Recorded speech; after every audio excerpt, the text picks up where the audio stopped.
ഹോട്ടലിൽ പോലീസ് സംഘം പരിശോധനയ്ക്ക് വന്നതറിഞ്ഞ് നടൻ ഷൈൻ ടോം ചാക്കോ എന്തിനാണ് ഓടിയതെന്ന ചോദ്യത്തിന് ഉത്തരം കണ്ടെത്താൻ ശ്രമിക്കുകയായിരുന്നു പോലീസ്. 32 ചോദ്യങ്ങൾ തയ്യാറാക്കി നടനെ കാത്തിരിക്കുകയായിരുന്നു പോലീസ്. ശനിയാഴ്ച ഉച്ചയ്ക്ക് ശേഷം 3 മണിക്ക് ചോദ്യം ചെയ്യലിന് നടൻ എത്തുമെന്നായിരുന്നു കുടുംബം അറിയിച്ചത്. എന്നാൽ ഷൈൻ അവിടെ ഹാജരാകാൻ സാധ്യത കുറവാണെന്നും മുതിർന്ന അഭിഭാഷകരിൽ നിന്നും ഷൈൻ നിയമോപദേശം എടുത്തിട്ടുണ്ടെന്ന് എന്നൊക്കെയായിരുന്നു അറിയാൻ സാധിച്ചിരുന്നത്. ആ 32 ചോദ്യങ്ങളും മുൻകൂട്ടി മനസ്സിലാക്കാനുള്ള നടപടികളും ഷൈൻ തുടങ്ങിയിട്ടുണ്ടായിരുന്നു. ആ ചോദ്യങ്ങൾ മനസ്സിലാക്കി ഉത്തരങ്ങൾ മുൻകൂട്ടി പഠിച്ചെത്താനാണ് നീക്കം.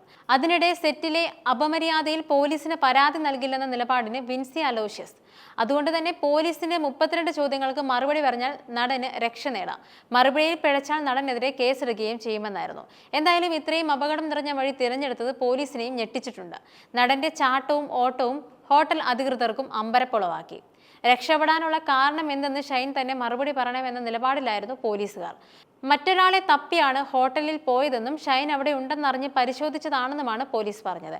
എന്നാൽ ഷൈൻ മുറിയെടുത്തതറിഞ്ഞ് പോലീസ് പരിശോധന നടത്തിയതെന്ന് വ്യക്തമാണ്. പരിശോധനയ്ക്കിടെ 3 നില കെട്ടിടത്തിൽ നിന്നും ഷൈൻ ചാടിയും ഓടിയും കടന്നു കളഞ്ഞതിൽ ദുരൂഹത തുടരുകയാണ്. അടുത്തിടെ ഉയർന്നു വന്ന ആരോപണങ്ങളുടെ പശ്ചാത്തലത്തിലാണോ അതോ മറ്റെന്തെങ്കിലും കാരണം പിന്നിലുണ്ടോ എന്നും പോലീസ് പരിശോധിക്കുന്നുണ്ട്. ഏതായാലും ഷൈൻ മൊഴി നൽകിയാലേ ഇതിലൊക്കെ വ്യക്തത ഉണ്ടാവുകയായിരുന്നു. ഇതിനിടെ ഗുണ്ടാസംഘമാണ് ഹോട്ടലിലെ മുറിയിലെത്തി മുട്ടിയതെന്ന് വിചാരിച്ചാണ് റിസ്ക് എടുത്ത് രക്ഷപ്പെട്ടതെന്ന വാദം ഷൈൻ മുമ്പോട്ട് വയ്ക്കും. സിനിമയിൽ തനിക്ക് ശത്രുക്കളുണ്ടെന്നും പോലീസിനെ അറിയിക്കും. എന്നാൽ അജ്ഞാത ശത്രുക്കളായി അവരെ ചിത്രീകരിക്കുകയും ചെയ്യും. വിൻസിയെ പ്രകോപിപ്പിക്കുന്ന തരത്തിലെ മൊഴിയൊന്നും നൽകില്ല. അങ്ങനെ ചെയ്താൽ വിൻസി പോലീസിൽ പരാതി നൽകുമോ എന്ന ആശങ്ക ഉള്ളതുകൊണ്ടാണ് നടന്റെ തന്ത്രപരമായി മൊഴി നൽകുക. ഉച്ചകഴിഞ്ഞ് 3 മണിക്ക് കൊച്ചി നോർത്ത് പോലീസ് സ്റ്റേഷനിൽ ഷൈൻ ഹാജരാകുമെന്നാണ് പിതാവ് പോലീസിനെ അറിയിച്ചിരിക്കുന്നത്. ഷൈന്റെ തൃശൂരിലുള്ള വീട്ടിലെത്തിയിട്ടാണ് പോലീസ് ഇന്നലെ നോട്ടീസ് നൽകിയത്. ഇന്ന് രാവിലെ 10 മണിക്ക് ഹാജരാകണമെന്നായിരുന്നു നോട്ടീസിൽ ആവശ്യപ്പെട്ടിരുന്നത്. എന്നാൽ മകൻ യാത്രയിലായതിനാൽ ഉച്ചയ്ക്ക് 3 മണിയോടുകൂടി പോലീസ് സ്റ്റേഷനിൽ ഹാജരാകുമെന്നും പിതാവ് മറുപടി നൽകി. സെൻട്രൽ എസ്.പിയുടെ നേതൃത്വത്തിലാകും നടനെ ചോദ്യം ചെയ്യുക. അന്വേഷണവുമായി പൂർണ്ണമായി സഹകരിക്കുമെന്നും നിരപരാധിത്വം തെളിയിക്കുമെന്നും ഷൈന്റെ പിതാവ് ചാക്കോ പറഞ്ഞു. ഷൈൻ ഒരു കുറ്റവും ചെയ്തിട്ടില്ല എന്നും ഷൈനെതിരെയുള്ള കേസ് ഓലപ്പാമ്പാണെന്നുമാണ് പിതാവ് പറയുന്നത്. ഡാൻസ് ഓഫ് ടീം എത്തിയപ്പോൾ ഷൈൻ എന്തിന് ഇറങ്ങിപ്പോയി, ഹോട്ടലിൽ മുറിയെടുത്തത് എന്തിന്, ഒളിവിൽ പോയത് എന്തിന് തുടങ്ങിയ കാര്യങ്ങളാണ് പോലീസിന് അറിയേണ്ടത്. നിലവിൽ ഷൈനെ ഒരു കേസിലും പ്രതി ചേർത്തിട്ടില്ലായിരുന്നു. നഗരത്തിലെ ലഹരി ഇടപാടുകളിലെ മുഖ്യ കണ്ണിയായ സജീറിനെ തേടിയാണ് കലൂരിൽ ഡാൻസ് ഓഫ് സംഘം എത്തിയത്. റൂം സർവീസ് എന്ന് പറഞ്ഞാണ് ഡാൻസ് ഓഫ് ടീം റൂമിൽ ബെല്ലടിച്ചത്. ഇവിടെ സർവീസ് വേണ്ടെന്ന് പറഞ്ഞ ശേഷം ഷൈൻ ജനലിലൂടെ പുറത്തേക്ക് ചാടുകയായിരുന്നു.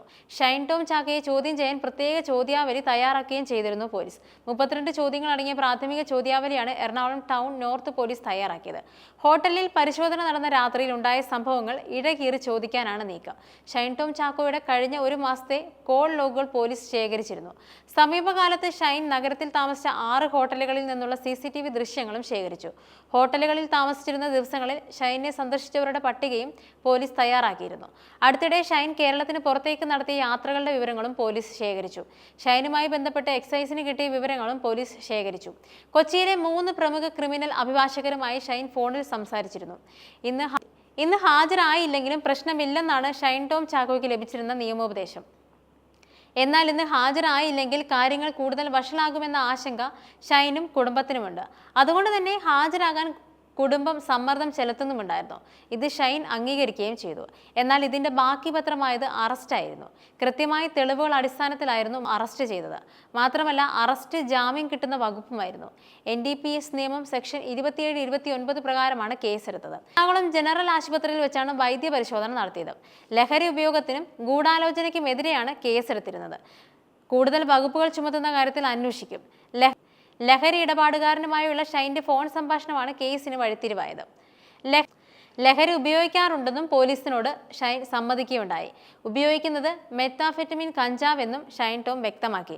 ഇത് എത്തിച്ചു നൽകുന്നത് സിനിമാ പ്രവർത്തകരെന്നും ഷൈൻ ഇതിനോടകം പറഞ്ഞു. എന്നാൽ 1 വർഷം മുമ്പ് ലഹരിമുക്ത ചികിത്സ തേടിയതായും ഷൈൻ വ്യക്തമാക്കുന്നുണ്ട്. താരത്തിന് ഡോപ്പിംഗ് ടെസ്റ്റും മറ്റും നടത്തുമെന്നാണ് റിപ്പോർട്ടുകളിൽ പറയുന്നത്. ചോദ്യം ചെയ്യലിൽ പതറിയ ഷൈൻ ഇടനിലക്കാരനായ സജീറിനെ അറിയാമെന്ന് ഒടുവിൽ കുറ്റം സമ്മതിക്കുകയായിരുന്നു. ആലപ്പുഴയിൽ ഹൈബ്രിഡ് കഞ്ചാവുമായി പിടികൂടിയ കേസിൽ യുവതിയുടെ മൊഴി പുറത്തുവരികയും സിനിമാ മേഖലയിലെ ഉന്നതരുമായി ബന്ധമുണ്ടെന്ന് അവർ പറയുകയും ചെയ്തിരുന്നു. ഇതിന് പിന്നാലെയാണ് ഷൈൻ ടോം ചാക്കോയുമായി ഇടപാടുകളുണ്ടെന്ന ആരോപണവും പുറത്തു വന്നിരുന്നത്. ഈ സാഹചര്യത്തിൽ ഷൈനെ എക്സൈസ് സംഘം ചോദ്യം ചെയ്തേക്കുമെന്ന അഭ്യൂഹമുണ്ടായിരുന്നു. മുറിയുടെ പുറത്ത് പോലീസിനെ കണ്ട് ഈ കേസിൽ അറസ്റ്റിന് വന്നതാണോ എന്ന സംശയം കൊണ്ട് രക്ഷപ്പെട്ടതാകാനാണ് സാധ്യതയെന്നും പോലീസ് സംശയിച്ചിരുന്നു. എന്തെങ്കിലും തരത്തിലുള്ള ലഹരി ഉപയോഗിക്കുകയോ കൈവശം വയ്ക്കുകയോ ചെയ്തിരിക്കാമെന്ന സംശയം ഓട്ടത്തിന് കാരണമായോ എന്നും പോലീസും സംശയിച്ചു. ഇത് സ്ഥിരീകരിക്കണമെങ്കിൽ നടനെ അപ്പോൾ രക്തപരിശോധനയ്ക്ക് വിധേയമാക്കണമായിരുന്നു. അതിന് കഴിഞ്ഞിരുന്നില്ല. മുടിയും നഖവും പരിശോധിച്ചാൽ നടൻ ലഹരി ഉപയോഗിക്കുന്നുണ്ടോ എന്ന് അറിയാമായിരുന്നു. എന്നാൽ ഇത്തരമൊരു പരിശോധനയ്ക്ക് നടൻ തയ്യാറാകില്ലെന്നായിരുന്നു സൂചനകൾ. ഒരു നടനിൽ നിന്നും മോശം അനുഭവം ഉണ്ടായെന്ന് നടി വിൻസിയുടെ ആരോപണം ചൊവ്വാഴ്ചയായിരുന്നു പുറത്തുവന്നത്. ഈ വിഷയത്തിൽ എന്തെങ്കിലും ചോദ്യം ചെയ്യലിന് എത്തിയതാണോ എന്നും നടൻ സംശയിച്ചിരിക്കാമെന്നും പോലീസ് കരുതിയിരുന്നു. സിനിമാ മേഖലയിലെ സുഹൃത്തുക്കൾ കേന്ദ്രീകരിച്ചും അന്വേഷണം നടത്തിവരികയാണ്.